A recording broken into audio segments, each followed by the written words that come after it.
Okay, folks, welcome to my review of Rippaverse's The Horseman #1, where co-creators Chuck Dixon and Joe Bennett bring this zero-trick pony out of the stable for another ride. The Horseman's first appearance, of course, was in last year's The Horseman Welcome to Florespark, which racked up a stallion-worthy $812,000, and prompted Chuck Dixon to write in the dedication for Horseman #1, "Your enthusiastic response to the first original creation Joe Bennett and I have made for the Rippaverse has really touched us, and because you've adopted the Horseman the way you have, Joe and I can make lots of long-term plans for the characters." You might want to consider thinking shorter term there, Chuck, because Horseman #1 brought in less than half of what Welcome to Florespark did, and Horseman #2 has just repeated that same lame performance. If these sales figures are any indicator, the Horseman is already on his way to the glue factory. I don't intend to recap Welcome to Florespark because there's no real need. I rated it a 3.5 out of 10 in the first place because I couldn't really discern a reason why the book had been written at all. It's a puff of smoke sort of book. You read it, you forget about it, it's gone. And as I was reading Horseman #1, I was pretty amazed how Welcome to Florespark isn't raised from this category of non-essential reading at all. You don't need Welcome to Florespark to understand Horseman #1. Not that there's tremendously much to understand in Horseman #1. Horseman #1 opens with a narrated flashback to a battle taking place in Mosul, Iraq, and featuring this team of 4 American soldiers called the Four Horsemen by their admirers. Right away, we get a sense of imposter syndrome from the opening lines of narration. "We were called the Four Horsemen, a name they gave us. We didn't call ourselves that. I mean, we weren't that big a bunch of a-holes." Note that stylistically I would have either emphasized or, more likely, normalized both of these words, but that's a minor quibble. A more major quibble I have is that it's common that the opening lines of a book tend to relate the book's overall theme. For example, the first line of Inglorious Rex #1 is, "Life is about taking the hard knocks before you get to the big payday." You can see here at least the attempt to encapsulate an overall theme in this opening line. What kind of overall theme is this supposed to convey? Don't make a big deal out of me? I'm not so badass as to think I deserve being called out for special recognition? I mean, not only do Rippaverse's customers appear to be making that assessment themselves, but it doesn't help that there's this constant, inescapable comparison going on between the Horseman and Marvel's iconic street-level vigilante the Punisher, whom Chuck Dixon himself used to write. Given the inevitable comparisons readers will make between these two characters, "I'm not what you think" is probably a little more meta a theme than Dixon should want to explore.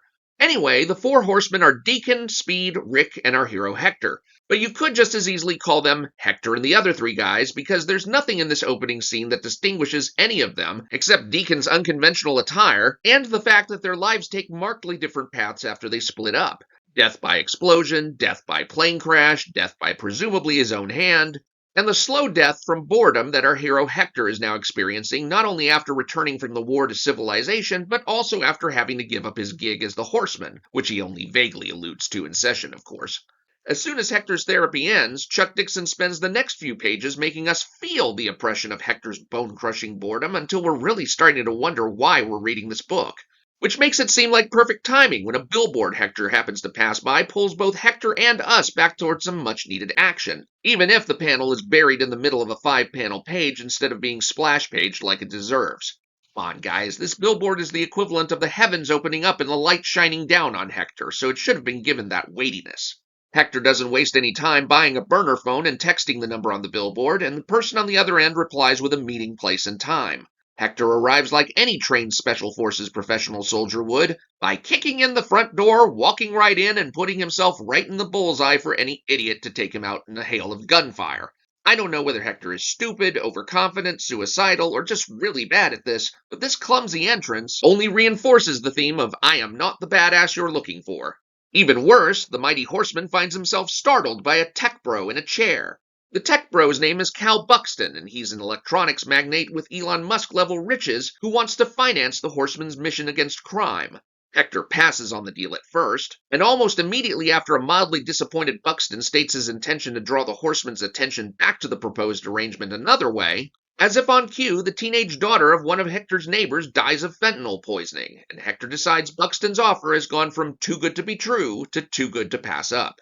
Hector uses Buxton's money to build himself a lair and an awesome new truck-slash-battle wagon, and then uses Buxton's intel to track down the shop that made the offending fentanyl.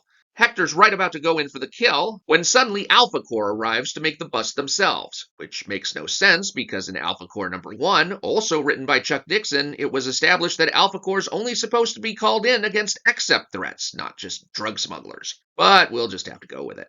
Alphacore's arrival causes Hector to run away in a pants-shitting scurry.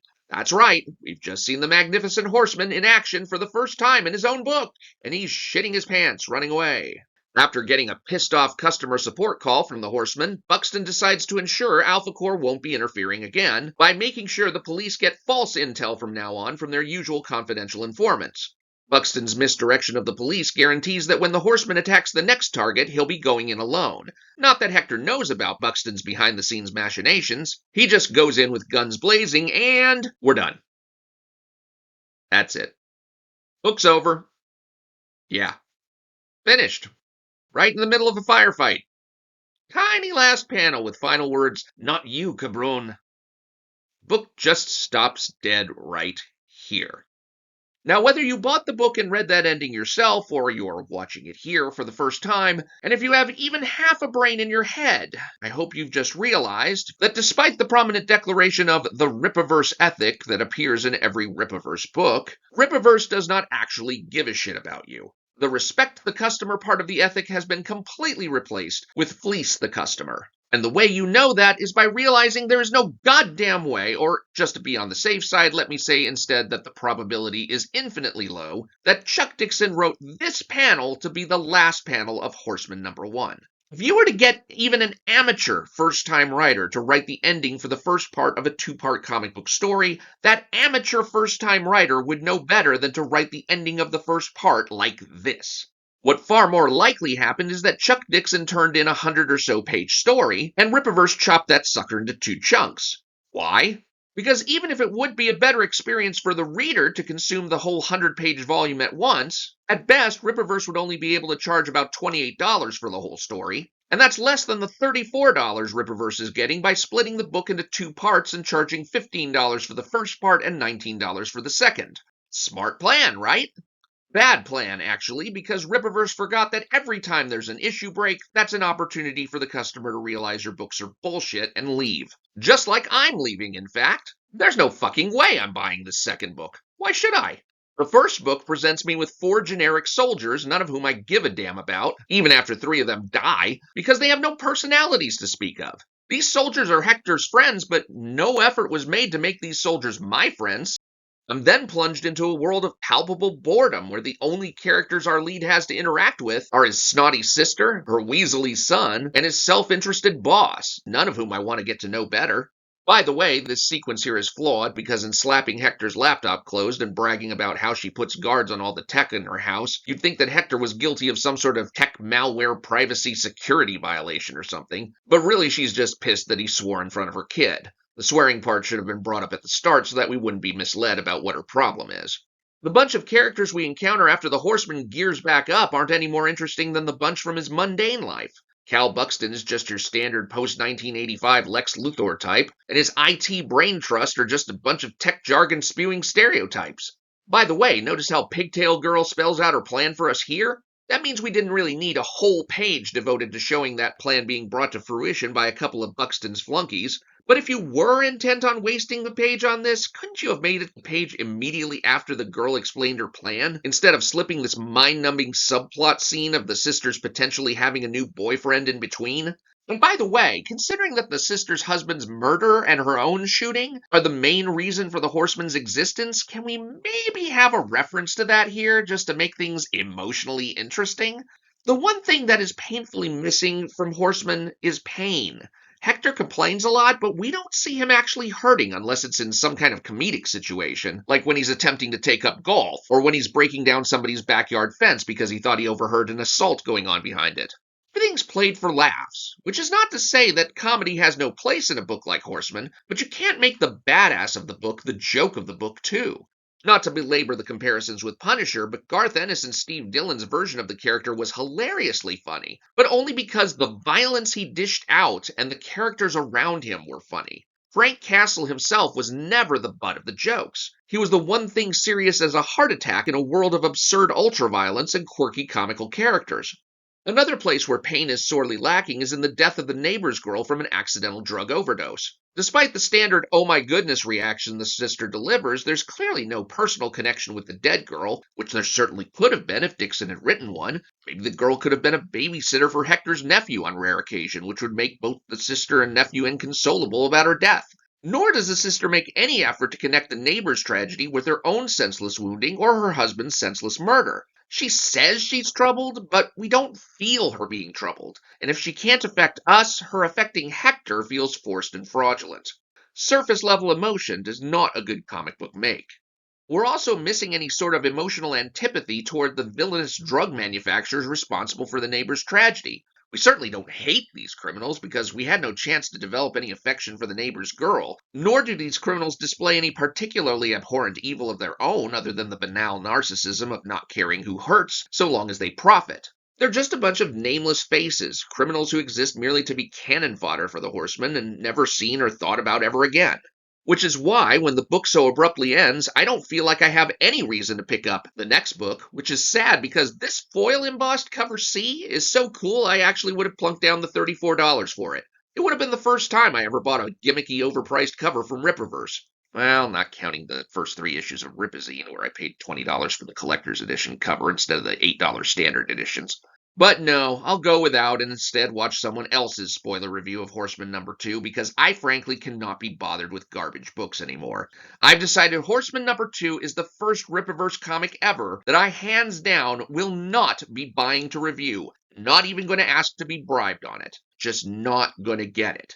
And that's a hard thing for me to say, by the way, because my OCD is firing on all cylinders at the thought of passing on part 2 of a 2-part story. Not to mention my OCD is like screaming in my ear, "Don't you want to know who Skullboob's woman is?" But honestly, I am not about to take the chance that what I'm seeing here is actually the last page of Horseman number 2 so that I'd have to buy Horseman number 3 to learn anything real about Skullboob's woman. Forget that noise. I ain't falling for that trap.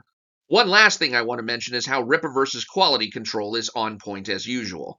Here we have a scene where Horseman calls his benefactor Mr. Buxton so that Buxton responds, "Please, Rex."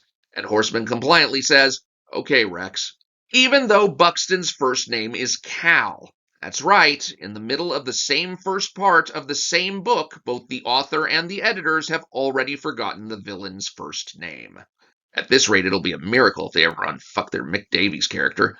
So now it's time for the overall score, and I think you can tell Horseman number 1's getting a pretty low one.